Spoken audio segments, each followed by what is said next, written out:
Assalamualaikum warahmatullahi wabarakatuh. Waalaikumsalam warahmatullahi wabarakatuh. Selamat pagi anak-anak. Selamat pagi Pak. Bagaimana kabarnya pada pagi hari ini anak-anak?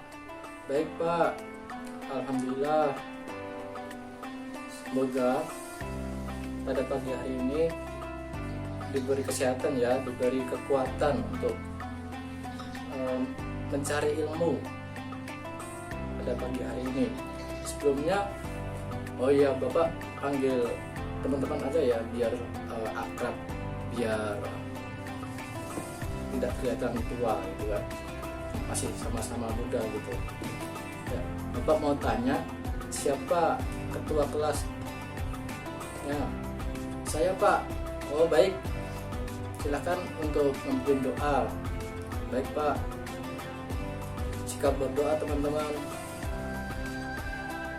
Terakhir Ismail Salas. A'udzu billahi minasyaitonir rajim.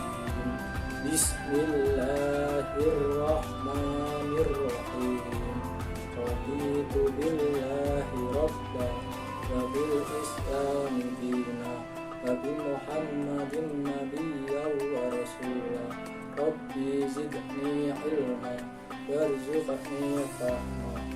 Amin. Doa selesai. Baik, terima kasih kepada Mas Akbar sudah memimpin doa. Sekarang Bapak saya presensi terlebih dahulu. Akbar hadir Pak. Baik. Siti hadir Pak. Baik. Munayah hadir Pak. Ilham hadir. Baik. Ridho izin Pak sakit. Semoga kita doakan ya, semoga dalam lindungan Allah terus kita sembuh. Amin. Selanjutnya Iqbal hadir Pak. Oh, baik. Jadi ada satu yang izin ya. Ya Pak. Baik. Selanjutnya mari kita masuk dalam pembelajaran. Bapak mau tanya, siapa yang masih ingat pelajaran minggu yang lalu? Saya Pak. Oh, coba Iqbal. Oh, minggu yang lalu kita mempelajari tentang pengertian jihad fisabilillah Pak. Oh betul, masih ingat ya? Masih Pak. Oh, alhamdulillah masih ingat. Jadi sekarang Bapak akan menyampaikan atau kita belajar tentang macam-macam jihad fisabilillah. Nah, di dalam menjadi pedoman buku kita pelajaran pada pagi hari ini, kita macam-macam jihad fisabilillah itu ada 3. Yang pertama, berjuang melawan hawa nafsu. Yang kedua, berjuang melawan setan. Yang ketiga, berjuang melawan apa? Ayo, ada yang tahu? Munayah? Belum tahu Pak. Ilham tahu? Tahu gak Ilham? Belum tahu. Saya Pak. Oh ya, Akbar silakan. Apa? Yang ketiga, berjuang melawan musuh nyata Pak. Itu sering baca ini ya pasti ya. Ya sedikit-sedikit Pak. Oh sip, baik. Selanjutnya, jadi ada 3 itu ya teman-teman, macam-macam jihad fisabilillah. Nah, Bapak akan menyampaikan atau membacakan dalil-dalil yang terdapat di dalam atau jihad fisabilillah ini. Yang pertama, jihad itu di jalan Allah, karena itu jihad harus dilakukan atas dasar iman yang sungguh dan niat yang ikhlas, hanya untuk mengharap ridha Allah semata. Nah, di dalam Quran surat Al-Ankabut ayat 69 yang berbunyi Bismillahirrahmanirrahim. Walladzina jahadu fina lanahdiyannahum lanahdiyannahum subulana wa innallaha lama'al muhsinin. Artinya, dan orang-orang yang berjihad untuk mencari keridhaan kami, benar-benar akan kami tunjukkan kepada mereka jalan-jalan kami, dan sesungguhnya Allah benar-benar bersama orang-orang yang berbuat baik. Nah, dari kajian ayat ini tentang jihad teman-teman, bahwasanya jihad itu tidaklah identik dengan peperangan semata. Yang kita tahu bahwasanya jihad di Palestina, jihad itu kan peperangan. Namun kita nggak bisa memungkiri jihad itu bisa kita tidak bisa memandang secara sempit. Kita harus memandang jihad fisabilillah itu luas, secara luas gitu. Kayak kita menasehati teman, kita mengajak teman kepada kebaikan, kita itu termasuk jihad. Terus kita menghindari berbuat kemungkaran, itu termasuk jihad, melawan hawa nafsu, melawan setan. Nah, di dalam Quran surat Al-Ankabut ini teman-teman, jihad itu diserukan oleh Allah yang telah dilaksanakan oleh Nabi bersama kaum muslimin sejak periode Mekah. Nah, waktu zaman Nabi pun jihad sudah ditegaskan gitu. Jadi periode Mekah ini jihad belum ada dalam pengertian peperangan bersenjata, terbukti wahyu yang turun sebelum hijrah, surat Al-Ankabut ayat 6 dan 69 yang saya sampaikan, yang kita baca, yang saya jadi maksud dengan kata jihad ini adalah perjuangan rohani untuk mendekatkan diri kepada Allah Subhanahu wa taala. Nah, selanjutnya masuk dalam poin-poinnya. Tadi lebih kayak pengantar jihad itu apa sih, teman-teman? Jihad itu mengenai apa saja sih? Jadi tidak identik dengan peperangan saja. Nah, yang pertama tadi yang sempat saya singgung, ada 3 macam-macam jihad fisabilillah ya. Yang pertama, apa teman-teman tadi? Berjuang melawan hawa nafsu.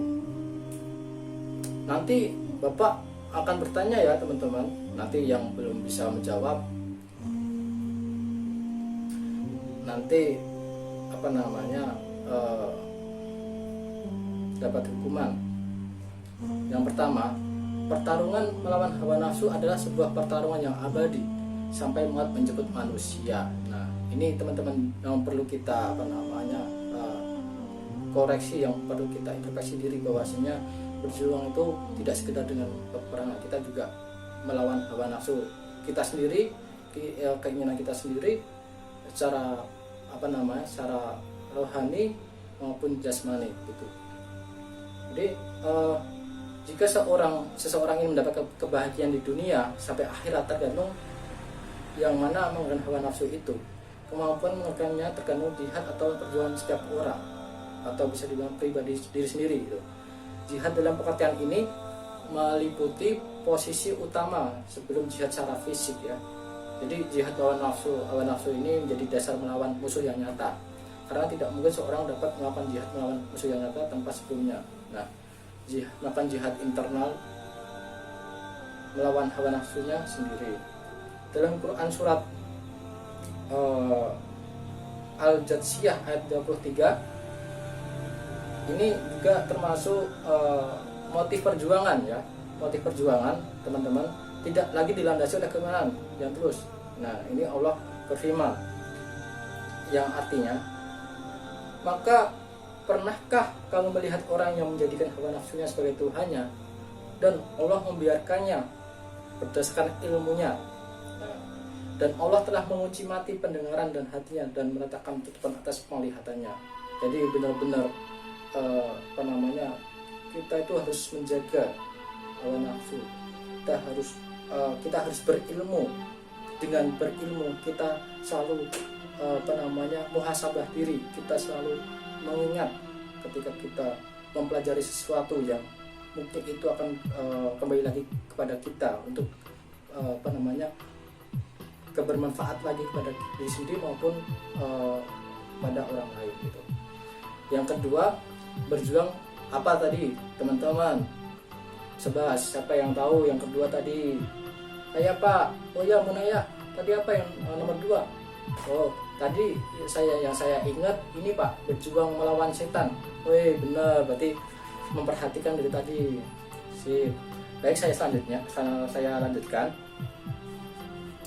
Jadi berjuang melawan setan ini Allah memang sengaja ya menciptakan setan untuk menyesatkan manusia. Nah, seperti memerintahkan kekafiran, menghasut, menciptakan permusuhan dan ketekian, atau bisa menggelincirkan lewat amal perbuatan maupun yang lainnya. Nah, walaupun Allah memang sengaja, ini ada hikmahnya mengapa setan itu diciptakan, karena agar manusia itu termotivasi untuk berjihad dan berjuang melawan musuh Allah untuk mendapatkan kedudukan yang tinggi kedudukan yang tinggi di sisinya. Allah telah memberikan peringatan kepada manusia bahwa setan tidak mengalah dalam godaan atau menggoda manusia sehingga tergelincir dan masuk ke golongannya, dalam Quran surat Al-A'raf ayat 16-17, yang artinya iblis menjawab, karena engkau telah menghukum saya tersesat, saya benar-benar akan menghalang-halangi mereka dari jalan engkau yang lurus. Kemudian saya akan mendatangi mereka dari muka dan dari belakang mereka, dari kanan dan dari kiri mereka, dan engkau tidak akan mendapati kebanyakan mereka bersyukur atau taat. Nah, dari kita mendengar atau melihat arti dalam Quran Surah Al-A'raf ini, kita bisa memperhatikan bahwasanya aktivitas setan itu tidak akan berhenti sampai hari kiamat. Maka jihad melawan setan justru jauh lebih berat dibandingkan dengan jihad melawan orang kafir, karena kita melihat kita berjuang atau melawan itu tidak nampak gitu. Jadi keberadaan setan itu tidak tampak oleh panca indera manusia, sehingga setan dapat melihat kita, bahkan ia dapat masuk dan mengalir ke seluruh aliran darah manusia sebagaimana ditegaskan dalam surat Al-A'raf ayat 27. Jadi setan itu bisa masuk di dalam tubuh kita melalui aliran darah, melalui mulut, melalui apapun itu. Maka di sini disampaikan, maka Allah SWT memerintahkan kepada manusia untuk memeranginya. Strategi mengalahkan setan adalah dengan menutup pintu-pintu masuknya dan mematahkan semua kekuatan kejahatannya. Nah, benteng yang cukup ampuh itu membudayakan sikap yuhud, tawakal, sabar dan qanaah. Nah, menghilangkan sifat riya, takabur, serta melandasi semua aktivitas kita dengan ikhlas mengharap ridho Allah semata. Selanjutnya, yang terakhir, macam jafsalah yang ketiga. Nah, siapa yang masih ingat? Kalau yang memperhatikan dari tadi, teman-teman pasti ada yang tahu. Coba, siapa yang tahu yang ketiga? Berjuang melawan apa tadi? Saya Pak. Oh ya, Iqbal. Tadi apa yang ketiga? Kalau nggak salah, berjuang melawan pohon. Salah itu Iqbal. Kurang memperhatikan Iqbal ya. Diperhatikan lagi ya, Bapak menyampaikan. Baik Pak. Coba siapa lagi? Oh ya, baik Ilham, silahkan. Tadi saya ingatnya ini Pak, berjuang melawan musuh yang nyata. Oh ya benar Ilham. Terima kasih ya, saya lanjutkan ya teman-teman. Jadi berjuang melawan musuh yang nyata ini pernah dipraktekkan atau diajarkan oleh Nabi Muhammad SAW dalam melaksanakan jihad melawan musuh. Jadi musuh yang nyata itu ya nampak dari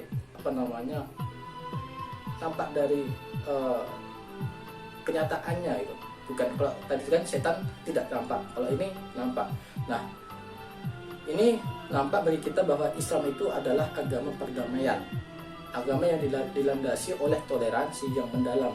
Jika ada ayat Al-Quran ya teman-teman memerintahkan untuk memerangi orang kafir, itu tidak berarti mereka diperangi karena keyakinan mereka berbeda dengan keyakinan Islam.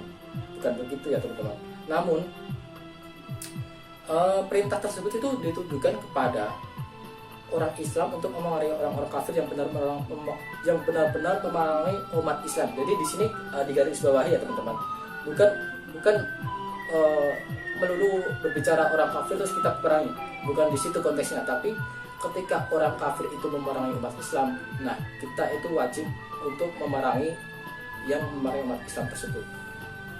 Jadi ada dua konteks ya. Tadi kan disinggung bahwasanya untuk memerangi orang kafir, tapi tidak serta-merta kita harus memerangi orang kafir. Yang kita harus perang itu orang kafir yang memerangi umat Islam. Nah begitu. Nah, selanjutnya, perang dalam Islam itu tidak bertujuan memaksakan keyakinan terhadap seseorang yang mempunyai keyakinan berbeda. Dan Quran surat Al-Hajj ayat 78 yang artinya, dan berjihadlah kamu pada jalan Allah, dan dengan jihad yang sebenarnya dia telah memilih kamu, dan dia sekali-kali tidak menjadikan untuk kamu dalam agama suatu kesempitan. Ikutilah agama orang tuamu Ibrahim, dialah Allah telah menamai kamu sekalian orang-orang muslim dari dahulu. Dan begitu pula dalam Al-Quran ini, supaya Rasul itu menjadi saksi atas dirimu, dan supaya kamu semua menjadi saksi atas segenap manusia. Maka dirikanlah sembahyang, tunaikanlah zakat, dan berpeganglah kamu pada tali Allah. Dia adalah pelindungmu, maka dialah sebaik-baik pelindung dan sebaik-baik penolong. Dalam Quran surat Al-Hajj ayat 78. Baik, itu ya teman-teman yang bisa saya sampaikan, bahwasanya berperang dalam ajaran Islam itu tidak dimaksudkan untuk menghancurkan pihak lain. Tidak kita berpikir secara sempit bahwasanya jihad fisabilillah itu bukan identik dengan perang saja, namun berjuang untuk melawan hawa nafsu, berjuang melawan berjuang melawan setan, dan berjuang melawan musuh yang nyata. Nah itu ya, jadi banyak macam-macamnya begitu. Walaupun di sini dijelaskan cuma 3, namun banyak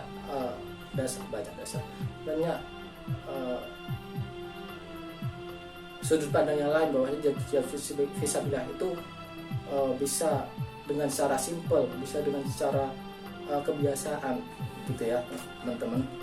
Ya baik Pak. Ya di sini.